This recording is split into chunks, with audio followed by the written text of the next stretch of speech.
de la Expo, que por favor nos acompañen pasando aquí a la sesión de conferencias, tomen sus lugares. Antes de comenzar con la primera plática que tenemos el día de hoy, que se refiere a indicadores analíticos de Mercadotecnia y Ventas, quiero darles algunos avisos de casa, al igual que el día de ayer. Les recordamos que tenemos un sello que está en el área de registro para las personas que traigan vehículo.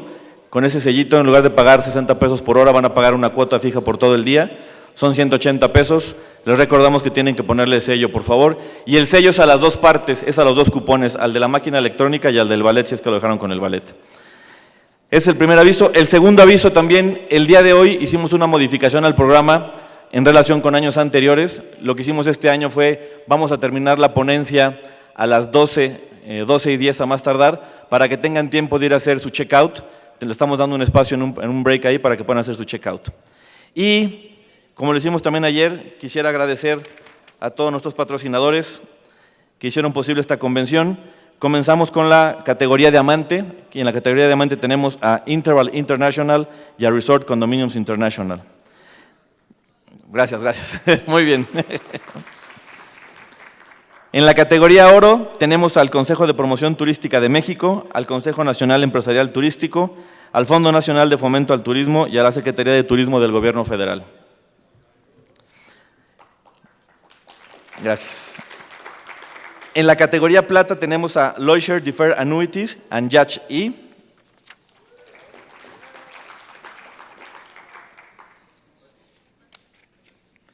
Y bueno, vamos a comenzar nuestro primer panel el día de hoy.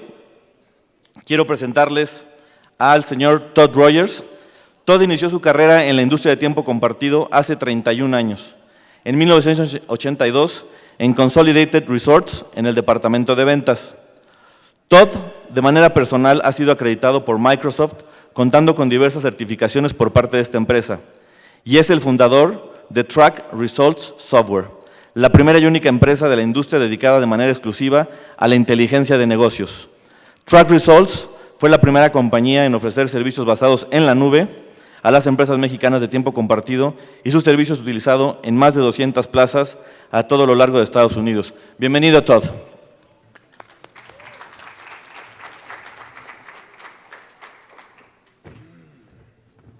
Good morning. Thank you, Carlos. I'd like to thank you guys for the privilege of addressing you guys here today. I've really enjoyed the conference. Are you guys enjoying it? Yeah, it was good. It was good. Track Results, we started in 2005, bringing business intelligence to the timeshare industry. And we pioneered it, and we still remain today, almost 8 years later, as the only company that's solely focused on analytics. We've got a pretty good client list we're happy with. We're currently operating at about 200 sales centers or plazas, and some of our clients would include H. Diaz, Grupo Via, Lloyd Share, Mayan Palace, and if you go onto our website, the companies that allow us to mention them, they're posted there on trackresults.com.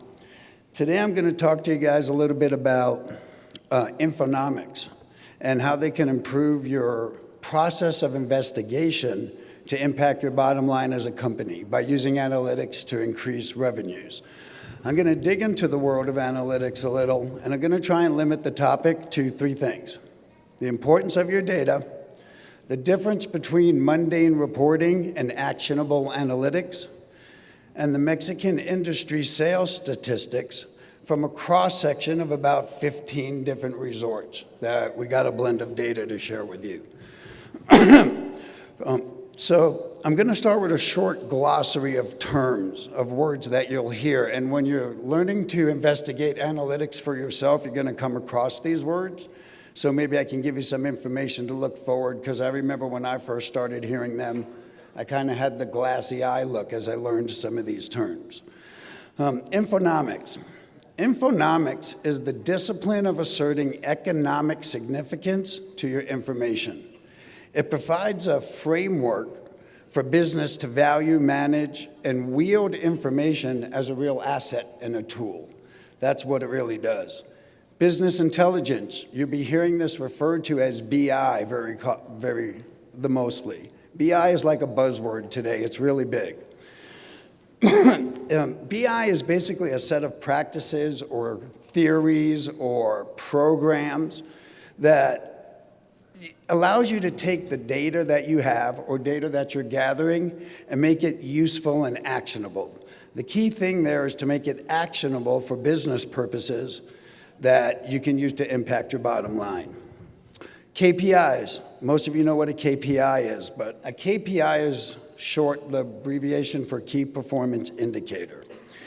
KPIs are items that you measure and act upon to evaluate your success, or you evaluate the success of a specific activity.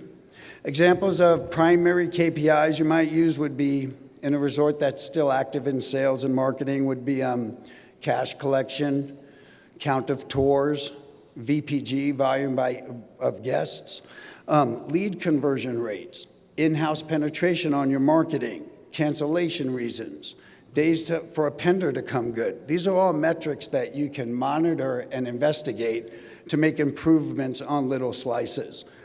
Malcolm Forbes once said that if he wanted to really gain improvement, he would just take 100 things and try and do them each 1% better, because it's so easy to gain a 1% improvement in many areas than trying to find 100% improvement on one thing. Decision support software, DSS. This is a workflow matrix, and it helps you make decisions based on the key KPIs that you're selecting. It should be able to handle any amount of information to help identify and develop new opportunities for you. We've had a lot of discussion about social media. It's been a lot of topics in the conference we're in, and you're going to have to use analytics in order to capitalize on that and measure your performance with it. DSS is really a tool that you're going to use specifically to reinforce and validate decisions you're making or thinking of making, and it will help you dispute theories and presumptions. Examples of using a DSS would be for defining tour price, if you're buying tours, and the qualifications on your tours. This DSS can give you the ability to do predictive analytics. Predictive analysis is another term you'll get familiar with. What that means is it's the ability to take your software and do what's called a what-if analysis. What if we dropped this or changed the days to that, and what can we expect the results to be? That's what DSS software is going to do for you. Most likely, unless you have an unlimited budget, you're going to access your decision support software through SaaS, SaaS. SaaS means software as a service. This is a software that's available wherever you are. It's delivered by a third-party company, usually hosted in the cloud. We're all familiar with the cloud these days. And a simple example of SaaS would be Gmail. They have your information. It's not on your computer. It's available wherever you are. Yahoo is another.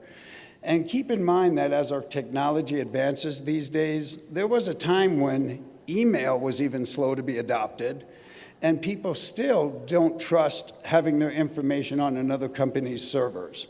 So trust is a key component when you're trying to determine what company or what SaaS you want to use to get involved in the analysis of your data. And so far, at least we trust Gmail so far. Have any of you ever heard of Gartner Research? By show of hands. Gartner. Gartner is another company you might want to become really familiar with if you begin to delve into analytics. They're traded on the New York Stock Exchange, and they have partnerships with over 13,000 distinct organizations or companies. They started in 1979, and they're headquartered in Connecticut, and right now they have over 5,600 associates, including 1,400 research analysts on staff. They have clients in 85 countries, and bar none, Gartner is the world's leading information technology research and advisory company. If you're looking for information on your IT department or starting to go down these paths, Gartner.com and their company would be a great resource for you. What they really do is Gartner conducts research, we'll talk about the surveys they do, because they have 13,000 companies that they've partnered with to get some information. And Gartner says by 2019, 90% of the organizations that they surveyed said that they expect to maintain their data or IT systems on systems that they don't own or control, meaning using software as a service. So it's something really for you to try to get familiar with in the next coming years. 90% of companies expect to have their data on systems they don't own or control within 6 years, because time really flies in technology, so get ready for it. So some of the surveys that they've done, I'm going to give you some interesting things that I found interesting, is the changes in the way technology is using data these days. They did a survey of 2,500 CFOs, chief financial officers. They were asked for their top business priority and their top technology priority, and there was a list for them to pick from.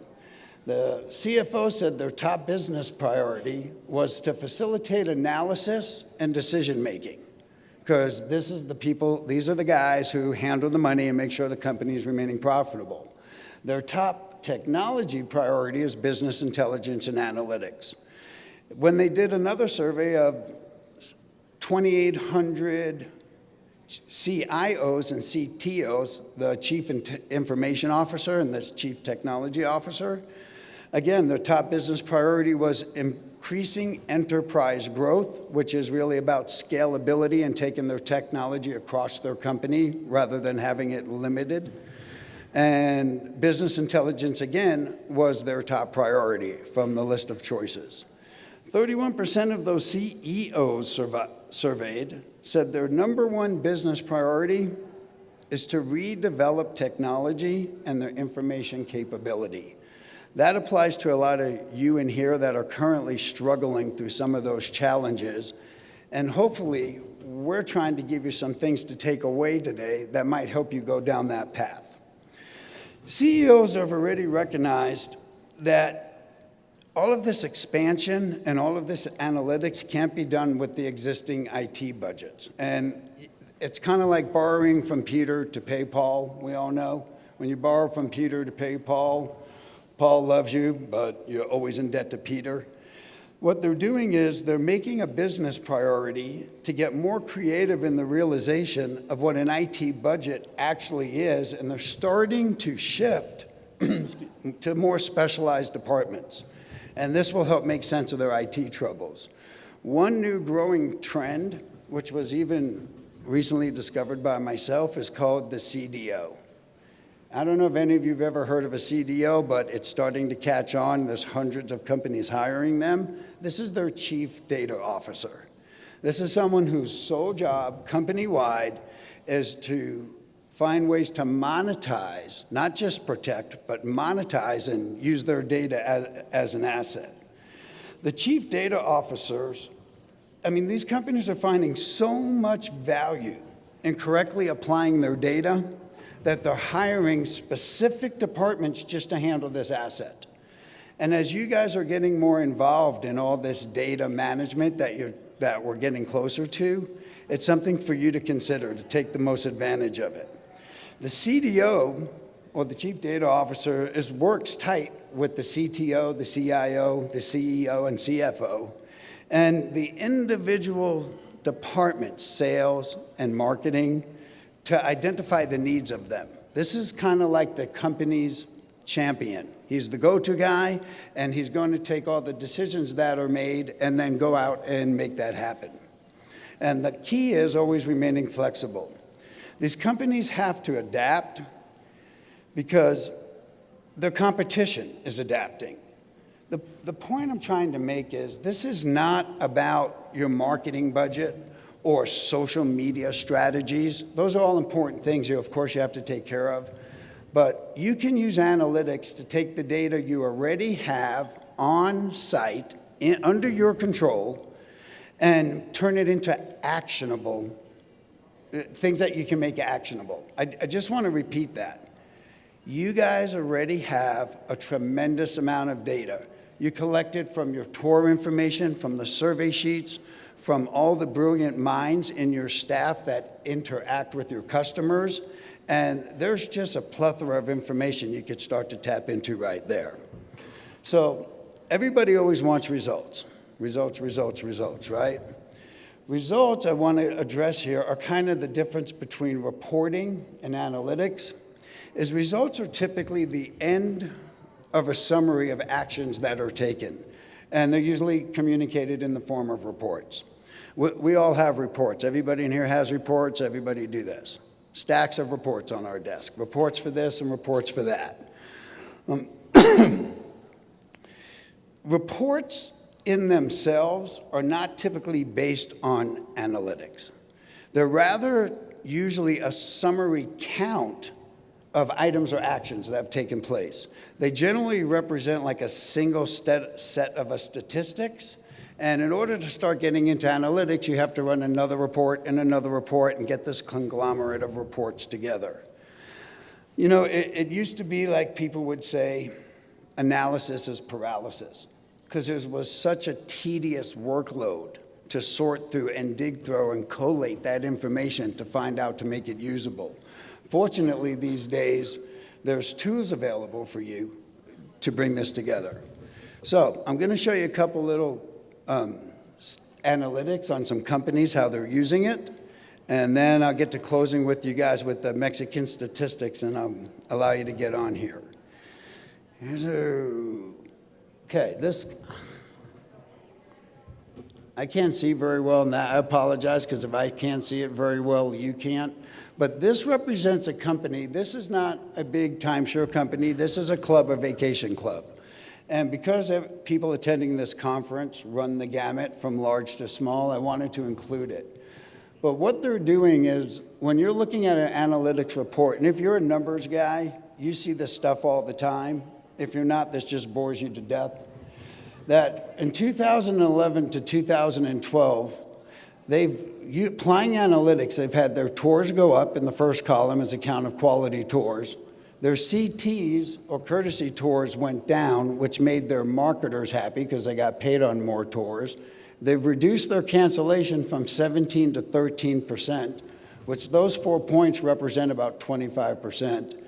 Their average sale has increased to about $4,000, and their net VPG has increased by $334. So what we call that lift. A $334 lift in your net VPG. Everybody understands VPG, volume per guest. On a company of this size, when you're running a $1,500 VPG, $334 is really substantial. And I know for a fact that this company decreased their tour cost at the same time while they were increasing their profit per tour. $334 extra on the same marketing dollar is, most of that can go right into the developer's pocket.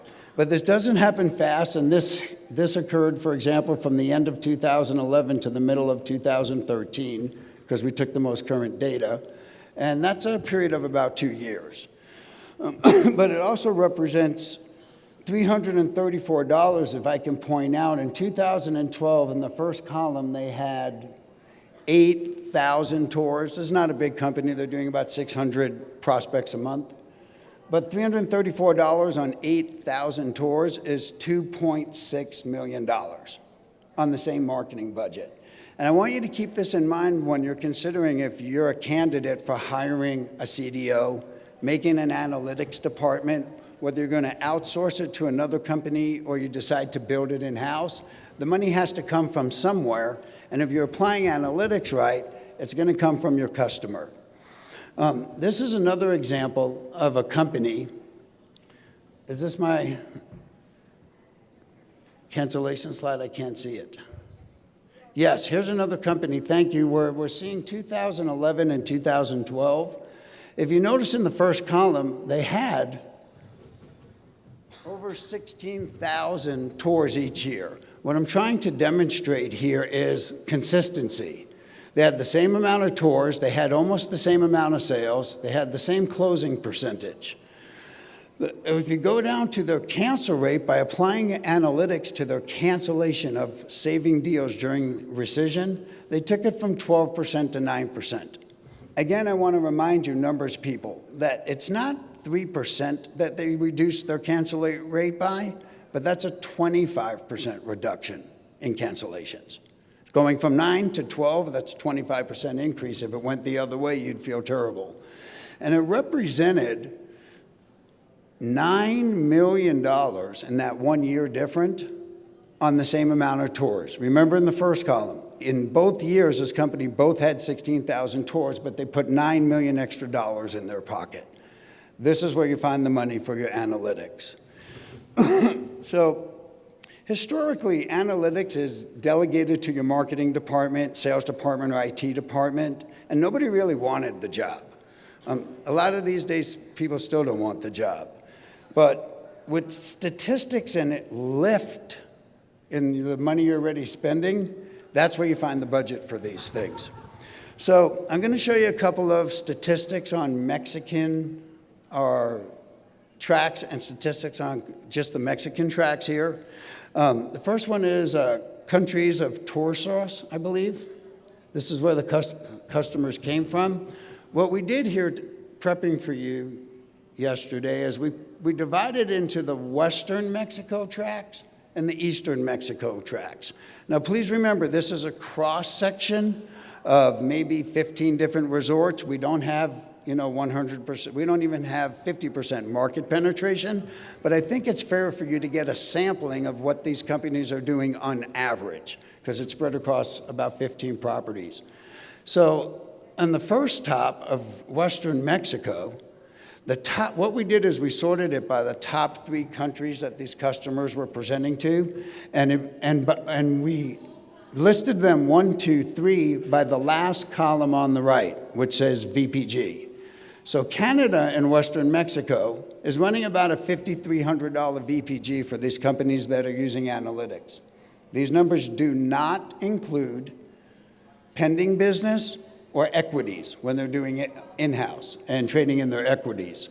And then United States is behind at $4,400, and nationals are bringing in about $2,600 per tour. On the bottom half, where you see Eastern Mexico, again, and this is representing about 25,000 prospects. This is this year, by the way. This is 2013. This is the last 5 months of business that we're bringing this cross-section. On the lower half, in Eastern Mexico, Canada, again, is the #1 highest profit per tour customer. And whether this applies to you in your resort is something for you guys to figure out if you want to affect your philosophies. United States is running about $1,000 less in profit per tour. Brazil has actually moved up into their top 10, and then nationals came up at #4. Again, this is a cross-section, and there's 84 more countries below this list that you can run analytics on. So what we're doing here on this left side and right side, we're doing efficiency and from the U.S. visitors coming to your resorts. How are the people from Mississippi buying versus the people from Florida? And even I was surprised on some of this. But in Western Mexico, the #1 United States prospect is someone from Minnesota. Well, I know it's pretty cold in Minnesota. And #2 is New York.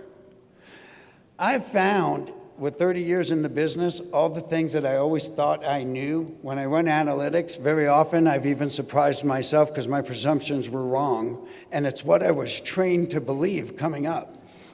Normally, if I asked somebody on the whim, hey, who's your best tour in Mexico? Most often than not, the answer I hear from the United States is California. If you take a look at that, if you go back to that, please, Drew, California and Western Mexico, it ranks #10. So maybe you can use this in your philosophy somehow. But if you also look at the bottom of California, they had the highest volume because they get the most of them. So I don't want you to confuse quantity where analytics is trying to focus on quality and profit per tour. On the right-hand side, it's flipped. New York's on top and Minnesota's second in eastern Mexico.